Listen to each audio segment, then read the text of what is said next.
Let's run through the life cycle of a country and how the currency gets involved when countries don't want to pay back their debts very quickly. Young countries start off with a population that's very hard working, their incomes are low, and they save a lot of money. They know that they can't get money easily, and so they're very frugal in nature. The currency that they have is usually linked to a much bigger country.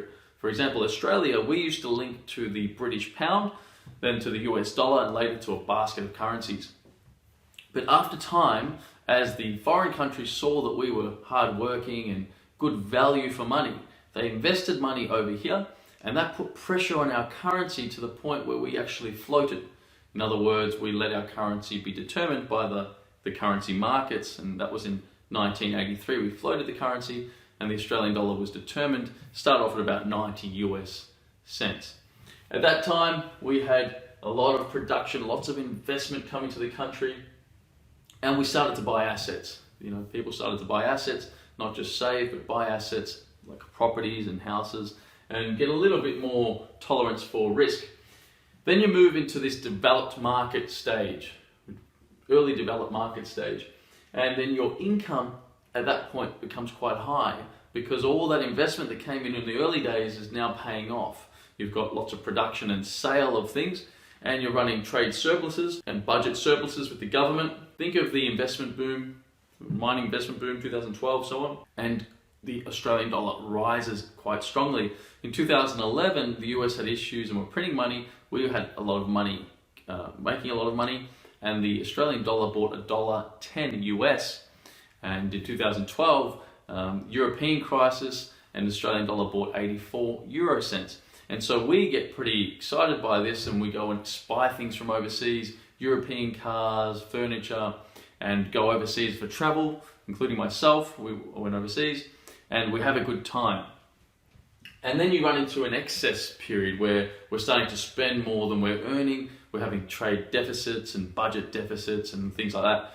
And eventually, the Australian dollar falls. Foreign investors don't like it when the Australian dollar falls and they have Australian assets, because then their assets, when they convert them back, if they were to sell the Australian assets, become worthless. So then we move into a situation where we hit a peak of debt, where we've borrowed a lot of foreign debt. We've also borrowed money here from our own banks. It's called domestic debt. And so therefore, we can't borrow as much anymore. Now, in the last video, I spoke about how we can increase our income to pay that debt off. We can get our population, we can increase the population, or we can become more productive, have a culture of innovation, work smarter. We could work harder, and then we can pay that debt off. But it's not an easy solution. It requires hard work. We can have the government spend money, but usually in a debt peak, the government's already spent its money. But they can, as another solution, they can tax the wealthy if they'd like to do that, but that's not usually the nicest thing to do. And then you've got defaulting, where you actually don't pay back debt, which is a very bad thing to do because foreign investors will run away. People here will get very scared if people don't pay back their debts. Banks will stop lending if you don't pay back your debt, and so we don't really want to do that. But the easy one is interest rates, and you'll see now we're at 1%. Bank of Australia is now at 1% of interest rates, and they're falling very quickly. Creative overseas, it's not just us that have a lot of debt. Japan's got a lot of debt, US has got a lot of debt, Europe has a lot of debt, and so they're doing creative things like this idea of negative interest rates. So not just reducing interest rates, now they're getting, if you put your money in a bank, you have to pay the bank to have your money there. That's called negative interest rates. So they're thinking of that idea. It hasn't quite happened at the retail end, but at the wholesale end, they've had to pay for having money with banks. Modern monetary theory is getting a lot of talk overseas. This idea that you can print a lot of money and just give it to the government, and the government can spend that money. But what that does is, printing money increases the money supply.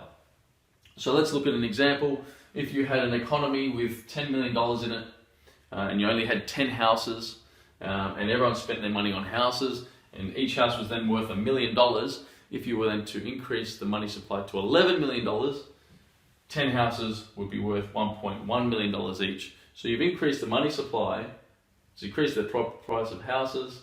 It's called inflation growth. It's not because you increased the number of houses, which would be real growth if you actually built another house and got tradesmen in and constructed it and all the other things that required raw materials. That would be real growth. But this idea of increasing the money supply is monetary kind of inflation growth. There's good and bad to it. The good side of things is that there's what is called a wealth effect. If your house price goes up by 10%, you'll tend to go out and spend money, which is good for this, is to continue spending money. Your wages, when there's inflation, your wages tend to go up as well. So you feel like you're earning more money, which is good because you'll spend more money as well, as opposed to if you lose your job in a deflation or defaulting scenario, you don't go out and spend money when you don't have a job. Politicians like it because when there's inflation, a little bit of inflation, it's better than there being a lot of unemployment because they'll get kicked out of power in that situation. But negatively, foreign investors, they don't want to have a lot of money printed in the country, because then the currency will fall. There's a lot more money, then your currency falls.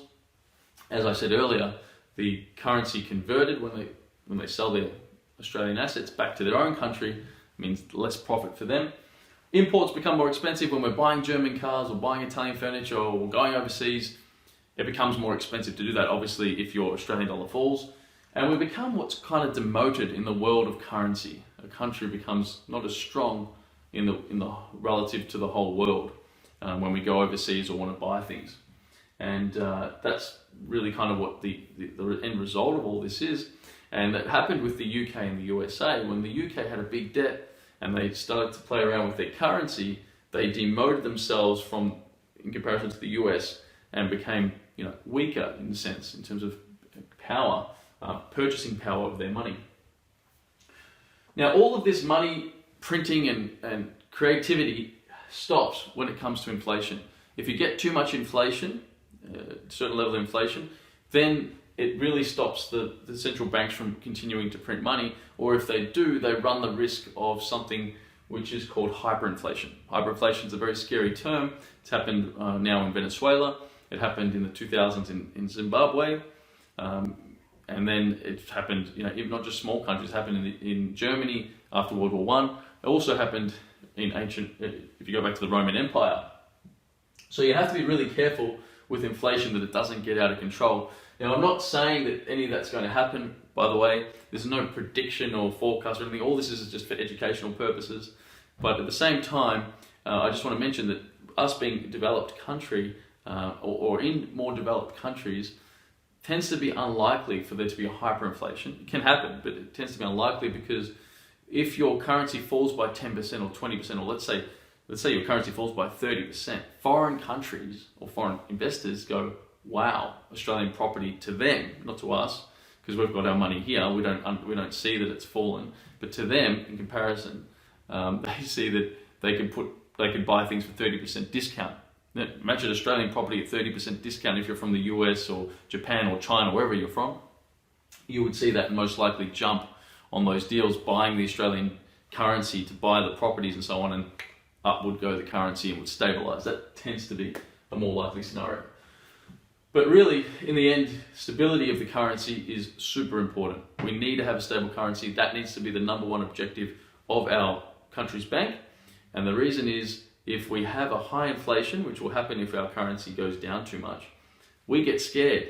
We get scared. We go, look, our money in the bank's not worth very much considering house prices or food prices or everything around us is going, fuel prices, everything's going up.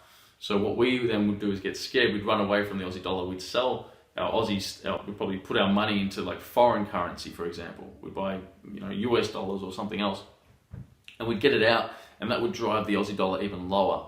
And you just don't want to run on your currency, to run away from your currency and have it fall too quickly because of that bad hyperinflation kind of scenario. So stability is number one, and we need to maintain that above all else. I want to just emphasize the fact that countries go through cycles.